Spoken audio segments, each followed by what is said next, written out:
বিসমিল্লাহির রহমানির রহিম। আসসালামু আলাইকুম। শিক্ষার্থীবৃন্দ, কেমন আছো তোমরা? আলহামদুলিল্লাহ, আশা করি তোমরা ভালো আছো। আমিও আলহামদুলিল্লাহ আল্লাহর রহমতে ভালো আছি। গত পর্বে আমরা 48 পৃষ্ঠার কাজের ক সমাধান শিখেছি। আজকে আমরা 48 পৃষ্ঠার খ এর কাজটা শিখব। তোমরা যারা যারা এই চ্যানেল নতুন তারা লাইক করো, শেয়ার করো, সাবস্ক্রাইব করো, বেল বাটন ক্লিক করে রাখো যাতে আমার নোটিফিকেশনগুলো তোমরা পেয়ে যেতে পারো। তোমাদের যাদের প্রিয় বন্ধু বান্ধবী এবং প্রিয়জন আছে তারা আমার এই চ্যানেলটাকে বলে দিবা, তার জন্য এই সহজ পদ্ধতিতে সুন্দর করে ম্যাথকে শেখা যায়, তার জন্য ওরা যেন বঞ্চিত না হয়। ঠিক আছে, দয়া করে করবা কিন্তু। হ্যাঁ, তাহলে আজকে আমরা ক্ষয়ের সমাধান শিখব। আগে লিখব দেওয়া আছে, আমরা খ রাখো লেখার পর দেওয়া আছে এক্স প্লাস ওয়াই প্লাস হলো জেড ইকুয়াল কত 12, আর x square plus Y square plus z square equal হলো 50। এই অঙ্কটা কিন্তু 1903.1-এর 11 নম্বর অঙ্কের মতনই কিন্তু এই অঙ্কটা। ঠিক আছে,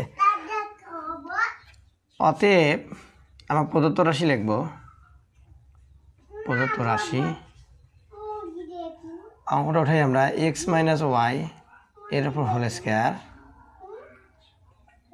প্লাস ওয়াই মাইনাস জেড এর উপর whole square plus Z minus X এর উপর হোল স্কোয়ার। তো এটার সূত্র কিন্তু A minus B whole square. আমরা পর্ব 1 বীজগণিত রাশির সূত্র বলি শিগুন পদ্ধতিতে আমরা এই সূত্র শিখিয়েছি। এ মানে বি স্কোয়ার সূত্র কী শিখছি বলো তো শিক্ষার্থীরা? সেটা হলো কী বলো তো, a square minus 2ab plus b square.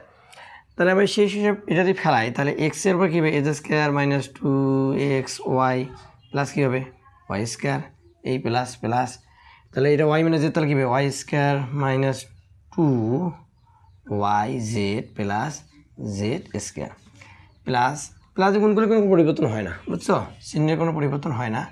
তাহলে Z square minus 2zx plus হলো এক্স স্কোয়ার।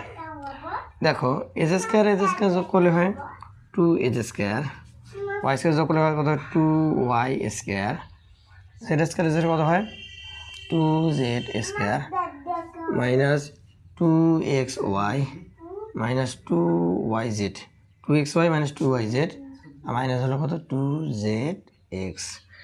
এই তিনটা থেকে প্রথমে 2 কমন নেব, X square plus Y square plus হলো জেড স্কোয়ার। এখানে আমাদের 2 কমন নেই, X Y plus Y Z plus হলো কত জেড এক্স। এখানে আসার পর এখান থেকে আমরা তিনটা থেকে 2 কমন দিলাম, এই তিনটা থেকে 2 কমন দিলাম। কমানোর পর এখন দেখবো কোনটার মান দেওয়া আছে, X square plus Y square Z square মান দেওয়া আছে 2 ইন্টু এর মান কত 50 মাইনাস এর সূত্র কিন্তু আমরা জানি X plus Y plus Z এর উপর whole square minus X square plus Y square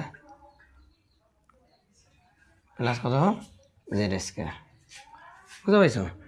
2 গুণন 50 কত হয় 100, বুঝছো? 100 হয় মাইনাস এর মান কত 12 এর হোল স্কোয়ার মাইনাস এর মান কত 50।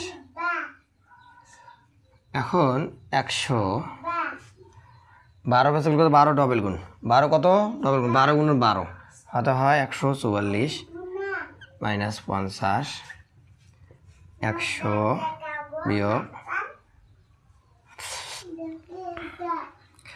তারপর দেখো এটাতে বিয়োগ করলে কত হয় বলো তো 0 থেকে 9, 4 থেকে 0 বাদ দিলে কত হয় 4, 5 14 মেয়েতে কত 9 হাতে 1 94, তার 100 থেকে 94 বিয়োগ করলে কত হয় 6। ঠিক আছে শিক্ষার্থীরা, তাহলে আমরা 48 পৃষ্ঠার ক্ষয়ের সমাধান শিখলাম। তোমাদের কোনো সমস্যা থাকে তো কমেন্ট বক্সে এর উত্তর কমেন্ট এদের বিষয়টা বলবা সমস্যাটা, আমি ইনশাআল্লাহ এটা সমাধান করার চেষ্টা করব। ঠিক আছে, আমি চ্যানেলটাকে লাইক করো, শেয়ার করো, সাবস্ক্রাইব করো। আগামীবার দেখা হবে ইনশাআল্লাহ। আসসালামু আলাইকুম।